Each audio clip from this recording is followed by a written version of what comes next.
Yes, I want to thank Robert Carlson, the North Beach Public Librarian, for having me there to read with Jerry Ferez.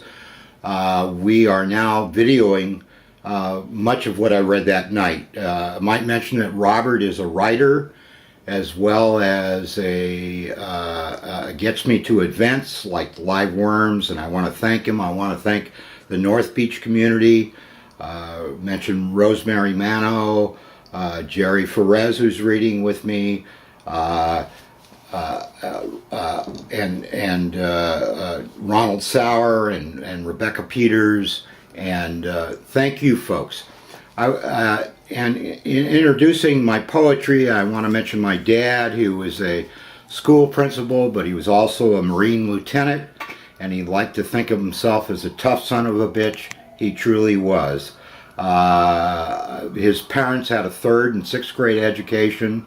I want to mention with my dad, he got me to play, I played high school football, and I also published poetry about 45 years ago in high school. Okay, as far as my mom, I want to mention that she was still tap dancing as of 81 years old, 2 years ago.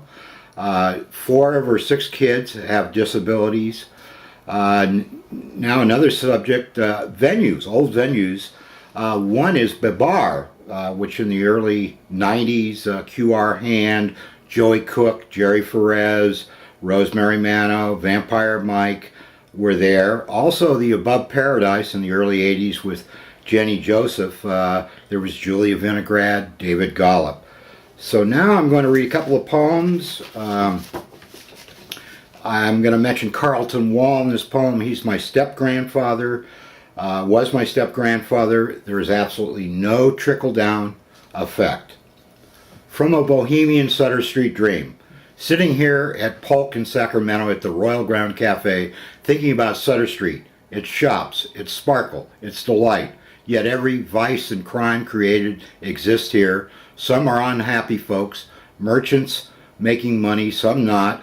Bustling with activity, these coffee shops, bars, art galleries, the Marines Memorial, the Academy of Art College, now University, the buildings, garages, hotels, like the Drake, Holiday Inn, Canterbury, and on some, the beat like smooth jazz bounces softly on. Shop, shop, till you drop, they say.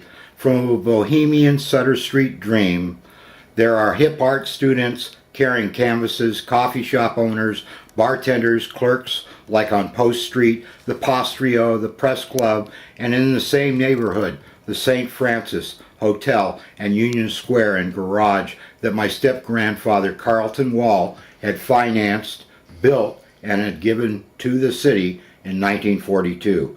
Powell Street, yay. Dreaming of this neighborhood, its spectacle, magic, and human form, and surely with its blood, bone, sinews, and fleshy brush strokes on painted texture from a Bohemian Sutter Street dream. Its life, color, and heartbeat is truly felt. The second poem is a long poem. It's about 5 or 6 minutes.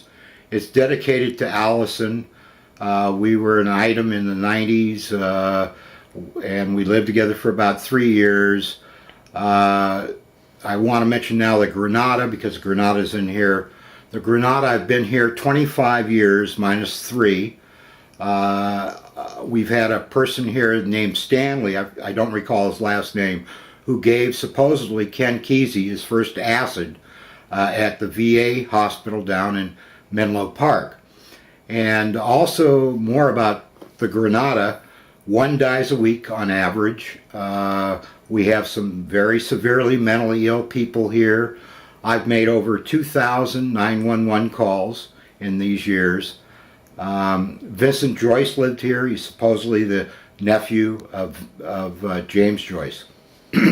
Party glasses.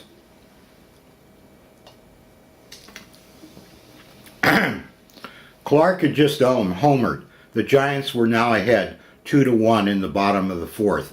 I looked from the TV screen to her face. Those eyes, brown eyes, struck me with their depth, their secrets untold, her dark beauty, She looked a little bit like a younger Linda Ronstadt. She, so you lived just up the street? Yes, I retorted, not with much enthusiasm. How long have you been at the Bohemian Palace? She, about 6 months. I can't stand it at times. The gossip, the nuance, and innuendo.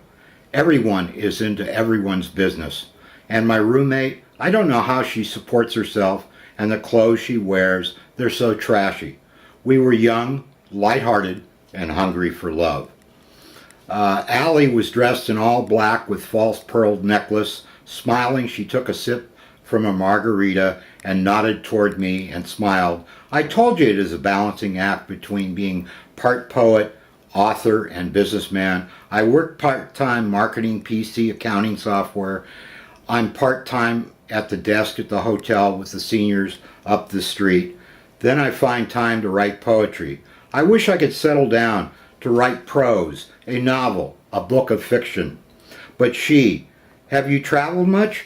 Not really. I'm the only one in my family who hasn't really traveled to Europe, Paris, or London, let alone to other parts of the globe. Although I feel I have vicariously traveled living in the city. You meet all different cultures from Latin America, Europe, Eastern Europe, Africa, China. It's like when you go to the mission, you're in Latin America or in Chinatown, China. Where are you from? He asked her. Allie, I was born in London, lived and raised in Hawaii. I've traveled over most of the world. I relish traveling. Why now San Francisco? Oh, my sister, her husband, and child live near. I can babysit and be close to part of my family. We were young, lighthearted, and hungry for love. Flashback to the party where we met, where Tom, the older party animal, and his consortium of friends and business acquaintances were there at the barbecue on the 4th of July.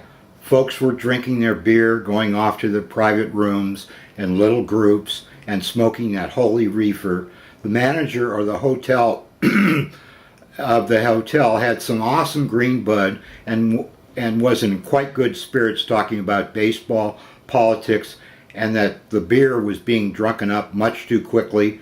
Bob, his assistant, a slender Afro-American, tall, wiry guy, kept nodding and saying, "Yay," in profound earnest. We were young, lighthearted, and hungry for love. Back upstairs on the deck, Jens waved, "Howdy," and with his long mustache, stocky appearance, we said he was still living over at Tim's place. Months before, he was managing a Tenderloin hotel building, but the owners wanted to make big changes, and Jens was out. Don and Don Female were at the corner. Don was explaining how the engineers were still taking their time getting the prototype mouthpiece. He said he needed investor money, maybe $30,000 right now. Charlie Lennon, do you want it well done or medium? Allie, medium rare, more on the rare side, could you? She, in a light, shrill voice. Charlie had done the painting around the metal corrugated fence. Scenes of black women singing and a nymph swimming in bright azure water, all this surrounding the rooftop.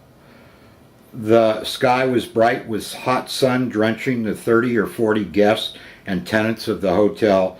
Now Dave and Laura headed over on Larkin past the John Barleycorn. I always thought of the Barleycorn as a prototype protagonist alcoholic in Jack London's novel, even though I had not read that particular book of his. One of my favorites was Seawolf, especially the philosophical discussion between Captain Wolf Larsen and the protagonist about should we live in the present or should we live for eternity. I loved the dialogue. It kept having meaning for me, even after a third read. We were young, lighthearted, and hungry for love. Flash forward to back at Tappy's bar and restaurant. Susan and bartender, can I get you another one? No, she said, looking at me with those big, striking, beautiful brown eyes. In a lower tone, are we going? Nodding, I paid the tab while watching the TV screens going. MTV was on and 3 screens with a Giants-Phillies game. the Giants were still in the lead. Interestingly enough, there was a bit of San Francisco history in the bar. The bricks were said to be from before the October 1906 earthquake. Wise bricks, I thought. We smiled both and said goodbye to Mike and Susan. It was bright outside. We squinted and walked up Larkin, seeing the distant outline of fog roll in. She told me further how she liked to act. She would like to do commercials or TV soap acting. I commented with a cliche by saying, "You don't have to be a star to be in my band." This is also what I had said to her at the 4th of July party at the Bohemian Palace. We were young, lighthearted, and hungry for love. We reached the Pacific Street and were going to head for Chinatown and North Beach, but we decided to dine on Chinese food on Polk Street. Thank you, folks.